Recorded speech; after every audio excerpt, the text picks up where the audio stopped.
Hello, and welcome back to Mindset English. Today, we're going to learn something truly powerful, not just about science, but about life, courage, and the strength of the human spirit. I have a very special story to share with you: the life journey of one of the most brilliant minds the world has ever known, Stephen Hawking. His story is inspiring, not just because of his scientific achievements, but because of the way he faced his challenges with incredible determination and hope. As you listen, pay close attention to new words and expressions. This is a great opportunity to improve your English listening and comprehension. Now, begin this incredible journey, and most importantly, enjoy the story.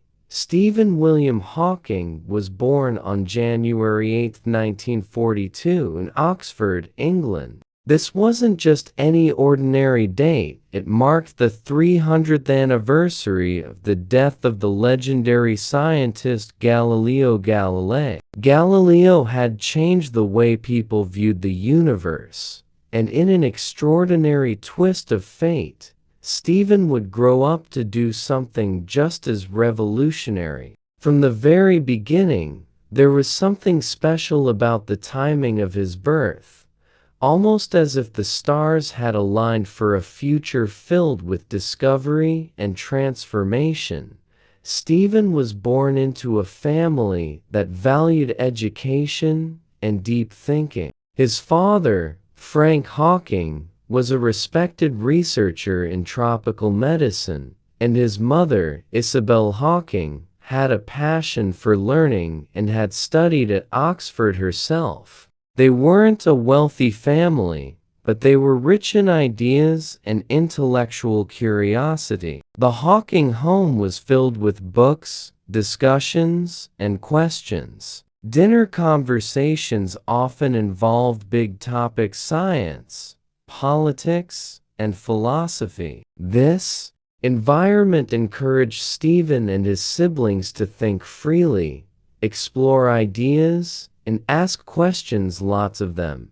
Even as a child, Stephen was incredibly curious. He had a natural hunger for knowledge and often asked questions that others didn't think to ask. He was the kind of kid who wanted to understand why things worked the way they did. While other children might be playing games outside, Stephen could be found building models, reading books, or watching the stars. But school life wasn't always easy for him. Although he was extremely bright, he wasn't the most popular student. Some kids even teased him by calling him Einstein, a nickname meant to make fun of his quiet and thoughtful personality. But Stephen didn't mind. If anything, he embraced the nickname, knowing that Einstein himself had once been misunderstood.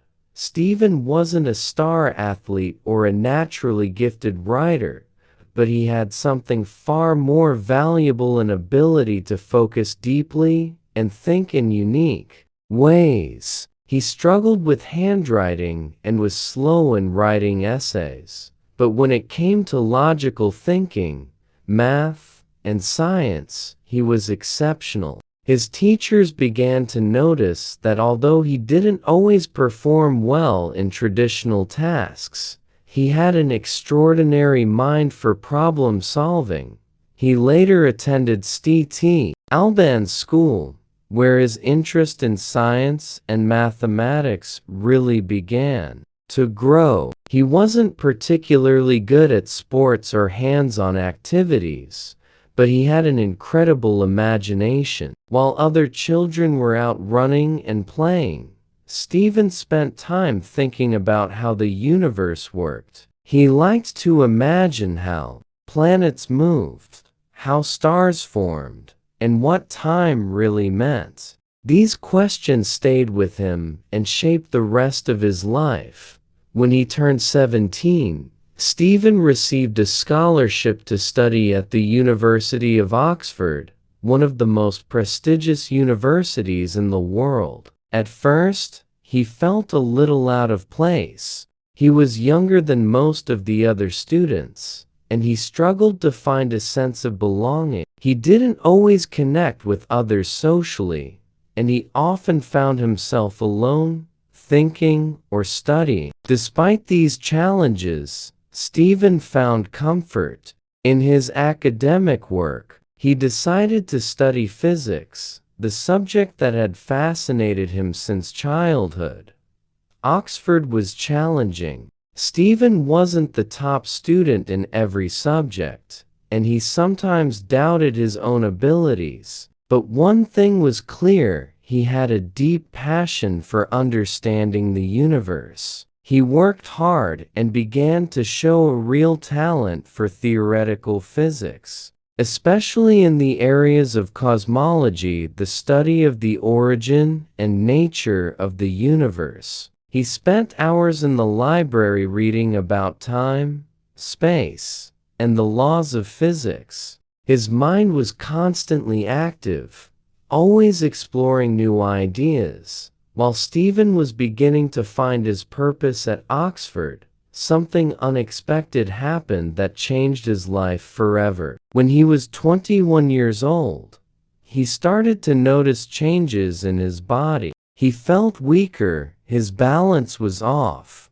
and he began having trouble with simple movements. At first, he ignored it. He thought maybe it was stress or a minor illness, but the symptoms grew worse. After undergoing several medical tests, Stephen was diagnosed with a rare and incurable condition called amyotrophic lateral sclerosis, or ALS. This disease attacks the nerve cells that control the muscles, gradually leading to complete paralysis. The doctors gave him a heartbreaking prognosis. They said he had only a few years to live. For a young man just beginning his adult life and full of dreams, this was devastating. He was just 21. Suddenly, everything he had planned for seemed to disappear. He fell into a deep depression, feeling lost and unsure of what to do next. But after some time, something shifted within him. Stephen decided that if he only had a few years left, he would make the most of them. He would focus on what he loved, science. This decision changed everything. Instead of giving up, Stephen threw himself into his studies with renewed determination. He began to work even harder, using the time he had to explore some of the biggest questions in physics. Although his muscles were weakening, his mind was more active than ever. He enrolled at the University of Cambridge to pursue graduate studies, focusing on cosmology and black holes. This was where Stephen truly began to shine. As time went on, his disease progressed. He lost the ability to walk, and later, the ability to use his hands. Eventually, he required a wheelchair for mobility. But rather than seeing this as a limitation, Stephen viewed it as just another tool. His wheelchair allowed him to remain independent, attend lectures, and travel to scientific conferences. It became a symbol of his resilience, showing the world that physical challenges could never silence his brilliant mind. When Stephen began losing the ability to speak, many feared that his voice would be lost forever. But once again, he adapted. With the help of engineers and computer scientists, he began using a special speech-generating device. He controlled the system using a tiny movement in his cheek. The voice that came from the machine was robotic, but it allowed him to communicate with the world. And that voice would go on to share some of the most profound scientific ideas of the 20th and 21st centuries. Stephen continued his work with fierce determination. His most famous scientific breakthrough came in the 1970s, when he proposed that black holes weren't completely black. Contrary to what most scientists believed, Stephen suggested that black holes could actually emit radiation. This theory, now known as Hawking radiation, was revolutionary. It changed the way scientists viewed black holes and made Stephen famous in the world of theoretical physics. His idea suggested that black holes could eventually evaporate and disappear, a concept that had never been seriously considered before. At the same time, Stephen was working on one of the biggest questions in science: how to unite two major theories, general relativity and quantum mechanics. These two systems explain how the universe works, but they often contradict each other. Stephen believed that if he could find a way to combine them, we could finally understand the beginning of the universe and the true nature of time and space. It was an incredibly difficult challenge, but Stephen was not afraid of difficult questions. In fact, he welcomed them.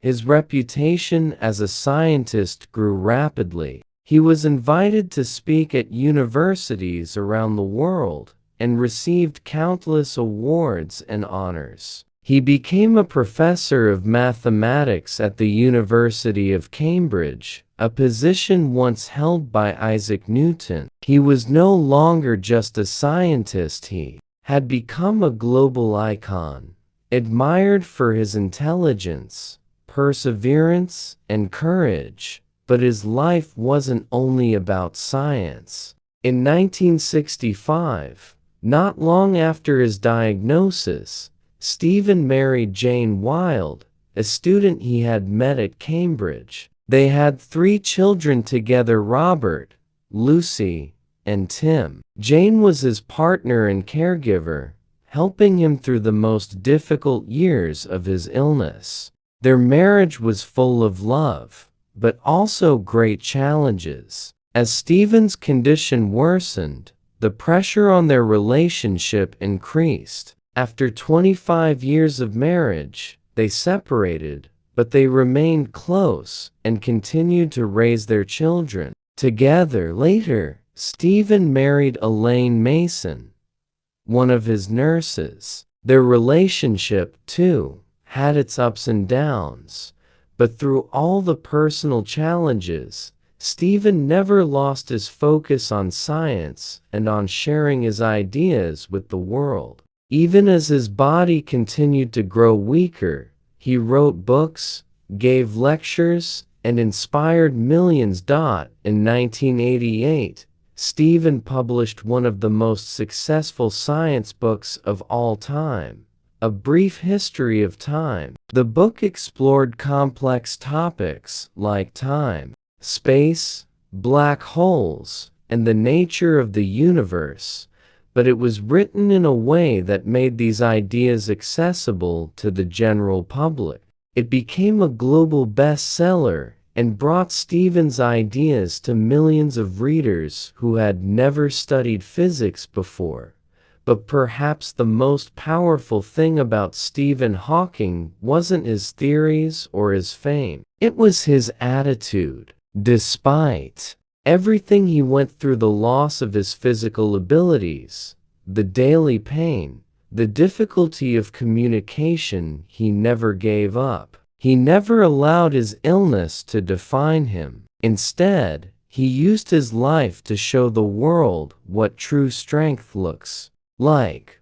One of his most inspiring quotes is, "Look up at the stars and not down at your feet." With these words, Stephen reminded us to stay curious, to dream big, and to never give in to despair. Another quote that reflects his entire life is, "Intelligence is the ability to adapt to change."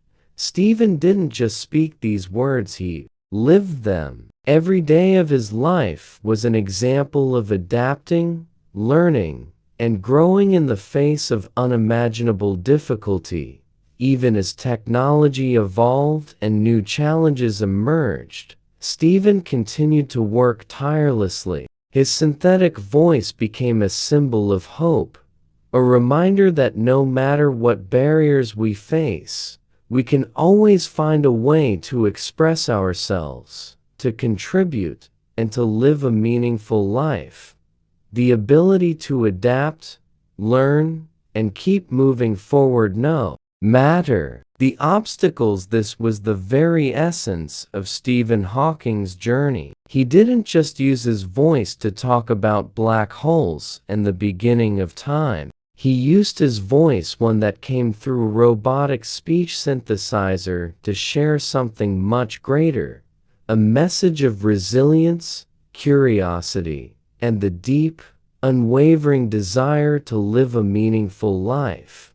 Stephen was known around the world not only for his mind, but also for his wisdom about life. One of his most memorable quotes is, "The greatest enemy of knowledge is not ignorance, it is the illusion of knowledge." This powerful idea teaches us that true wisdom lies in understanding how much we don't know. It reminds us to stay humble, to continue learning, and to never assume we've learned it all. And Stephen lived by that very principle. His life was a constant search for knowledge, driven by the realization that there was always more to discover. In another moment of reflection, Stephen said, "The more I learn, the more I realize how much I don't know." Even with his extraordinary knowledge of the universe, time, and black holes, he remained a lifelong student. His endless curiosity was proof that real intelligence is not about having all the answers, but about always asking new questions. But Stephen didn't just speak about science, he also raised his voice for humanity. He often warned us about the future of our planet, urging people to take environmental issues seriously. He was concerned about climate change, artificial intelligence, and the risks of nuclear war. He once said, "We are not going to survive on Earth for another 1,000 years unless we spread into space." To Stephen, space exploration was not a luxury, it was a necessity. He believed that humanity's survival depended on our ability to become a multiplanetary species. This idea wasn't just science fiction to him, it was a serious call for action. He wanted us to invest in space, science, and sustainable technology, not for the sake of adventure, but for the survival of our species. Through this, he showed us how science could be used to guide global decisions and ensure a better future for everyone. One of the defining moments of his later years came in 2010, when Stephen published The Grand Design, a book that challenged traditional beliefs about the universe. In this book, he argued that the laws of physics could explain the creation of the universe without the need for a divine creator. This sparked debate around the world, but Stephen stood by his ideas. He wasn't trying to dismiss religion, he was encouraging people to question, to think critically, and to explore the universe with an open mind. He once said, "It is not necessary to invoke God to light the blue touch paper and set the universe going." This wasn't just about science, it was about courage. The courage to speak boldly, to think differently, and to face criticism in pursuit of truth. And while some disagreed with him, many admired his bravery and dedication to intellectual honesty. Despite his illness, Stephen continued to travel, lecture, and share his ideas. In his wheelchair, with his synthetic voice and a body that could barely move, he gave lectures that filled stadiums. People didn't come just to hear about physics, they came to hear about life. They came to be inspired by a man who had lost almost everything physically, but had never lost his spirit. He once said, "However difficult life may seem, there is always something you can do and succeed at." These weren't empty words. They were spoken by someone who knew suffering intimately, and yet continued to push forward. Stephen taught us that limitations are only as strong as we allow them to be. His mind was his weapon, and with it, he conquered the boundaries of his illness. He wasn't without humor, either. Despite his condition, Stephen loved to joke. He once said, "I have had the privilege of being married to two wonderful women, and I believe that this has greatly increased my understanding of the universe." It was this sharp wit that made him even more beloved. His humor reminded people that even in hardship, joy was possible. Even in the darkest moments, there could be light. As the years passed, Stephen continued to influence generations. He worked with some of the brightest scientists of our time and mentored young researchers who would go on to become leaders in their fields. His collaborations weren't just academic, they were deeply human. He shared his ideas generously and believed in the power of community, dialogue, and mutual respect in the scientific world. One of Stephen's greatest legacies is his book, A Brief History of Time. Published in 1988, it became one of the most popular science books ever written. What made it so special was its ability to explain complex concepts like time, space, and black holes in a way that everyone could understand. Stephen wanted science to be accessible. He wanted young people, especially those who might never have thought of themselves as scientists, to dream bigger.